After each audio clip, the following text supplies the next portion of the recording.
ಅಂತ ತಿಳಿದವರು ಹೇಳ್ತಾರೆ. ಆದರೆ ಈ ಕುಡಿತವನ್ನು ಭೋಗಿಗಳು ಕುಡಿಯುತ್ತಾರೆ, ಯೋಗಿಗಳು ಕುಡಿಯುತ್ತಾರೆ, ಸಾಧು ಸಂತರು ಕುಡಿಯುತ್ತಾರೆ. ಏಕೆ ಕುಡಿಯುತ್ತಾರೆ?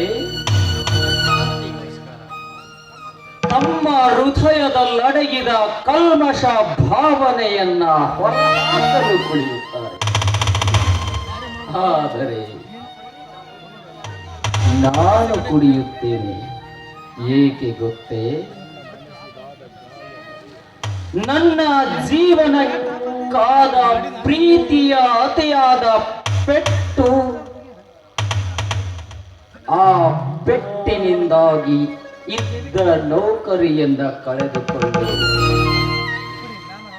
ಆ ನೌಕರಿಯಿಂದ ಕಿತ್ತೆಸೆದ ಆ ಅಧಿಕಾರಿಯ ಉಪಕಾರವನ್ನ ತೀರಿಸುವುದಕ್ಕಾಗಿ ಕುಡಿಯುತ್ತೇನೆ.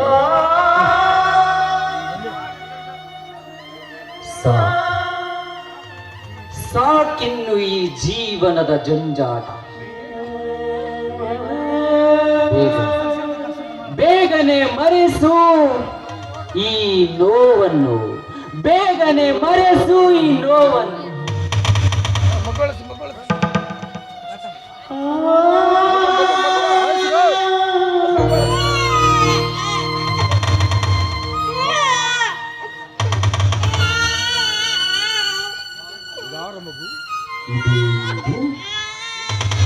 ನಿಧಾನ ಮಗು ಅಳ್ತಾ ಇದೆ.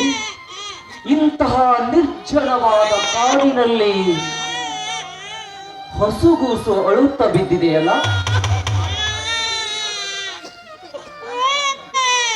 ಯಾವ ತಾಯಿ ಹೆತ್ತಿರಬಹುದು ಈ ಕೂಸನ್ನು? ಹೆತ್ತ ಕೂಸನ್ನು ಬೀಸಾಕುವ ತಾಯಿಯು ಕೂಡ ಈ ಸಮಾಜದಲ್ಲಿದ್ದಾರೆ. ಹಾಗಾದರೆ ಆ ತಾಯಿ ಯಾರಿರಬಹುದು?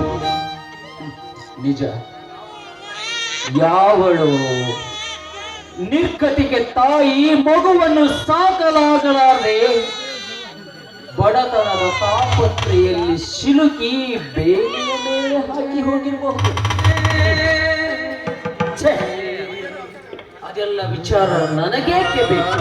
ನನ್ನ ಉಸಾಬರಿಯೇ ನನಗೆ ಸಾಕಷ್ಟಿರುವಾಗ ಆ ಮಗುವಿನ ಉಸಾಬರಿ ಆದರೂ ನನಗೇಕೆ ಬೇಕು?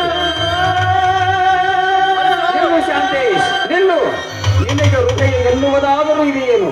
ಪಾಪ, ಬೇಲಿಯಲ್ಲಿದ್ದ ಹಸುಗೂಸು ಹಾಲೆಲ್ಲದೆ ಒಂದೇ ಸಮಯ ಅಳುತ್ತಿದ್ದರೂ ಕೂಡ ಅದನ್ನು ಮುಟ್ಟದೆ ಹಾಕಿ ಹೊರಟಿದೆಯಲ್ಲ. ನೀನು ಒಬ್ಬ ಮಾನವನೇ. ಅಳುವ ಕಂದನನ್ನು ಎತ್ತಿ ಅಪ್ಪಿಕೋ ಶಾಂತೇಶ್, ನಿನಗೆ ಕೋಟಿ ಪುಣ್ಯ ಬರುತ್ತದೆ. ನಿಲ್ಲಿಸುವುದೇ ನಿನ್ನ ತಪ್ಪದ ನಾಟಕವನ್ನು. ಈ ಹಸುಗೂಸನ್ನು ಎತ್ತಿಕೊಂಡು ನಾನ್ಯಾವ ಪಾಪವನ್ನು ಕಟ್ಟಿಕೊಳ್ಳಲಿ? ಯಾವ ವೇಷಾರಿ ಹತ್ತು ಬಿಟ್ಟು ಹೋದ ಕೂಸೋ ಇದು? ಈ ಮಗುವನ್ನು ಎತ್ತಿಕೊಂಡು ಹೋಗಿ ನಾನೇನು ಛಲ ಸಾಧಿಸಬೇಕಾಗಿದೆ? ಓ ಪಾಪಿ, ನೀನೊಬ್ಬ ಓದಿಕೊಂಡ ವಿದ್ಯಾವಂತನಾಗಿ ವಿಷಯವನ್ನು ನೀನು ಕಲಿತ ನೀತಿ ಪಾಠ. ಇಂಥ ಹಸುಗೂಸು ಬೇಭಿಚಾರಿಯ ಹೊಟ್ಟೆಯಲ್ಲಿ ಹುಟ್ಟುವುದು ಹೇಗೆ ಸಾಧ್ಯ? ನಿನ್ನ ಹೃದಯದಲ್ಲಿದ್ದ ಹೊಲಸ ಆಲೋಚನೆಯನ್ನು ಕಿತ್ತು ಹಾಕಿ ಮೊದಲು ಈ ಕೂಸನ್ನು ಎತ್ತಿಕೋ ಶಾಂತೇಶ್. ನಿನಗೆ ಆ ದೇವರು ಕೊಟ್ಟ ವರವಿದು.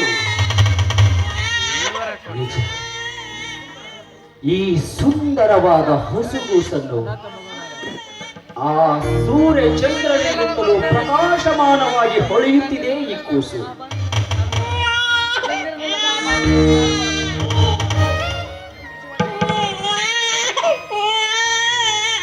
ಇದು ನಿಜವಾಗಿಯೂ ಸಭ್ಯ ಗೃಹಿಣಿಯ ಉದರದಲ್ಲಿ ಜನಿಸಿದ ಕೂಸೆ ಆಗಿರಬಹುದು.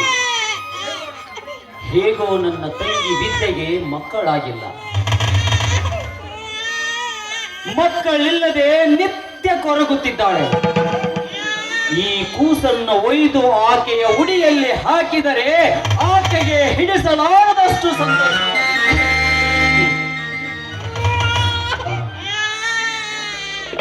ಈ ಕೂಸನ್ನು ಎತ್ತಿಕೊಂಡು ಹೋಗಿ ನನ್ನ ತಂಗಿಯ ಉಡಿಯಲ್ಲಿ ಹಾಕುವೆ.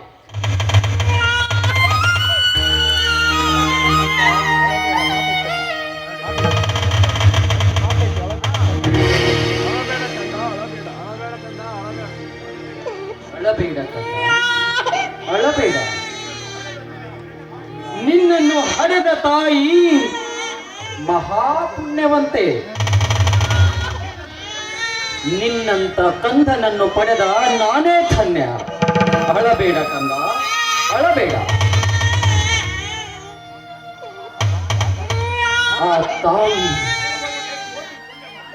ಆ ತಾಯಿಗೆ ಕೋಟಿ ಪುಣ್ಯ ಬರಲಿ.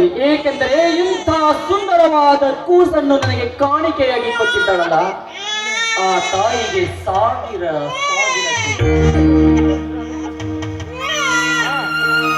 ಅರ್ಥದಲ್ಲದಿರುವ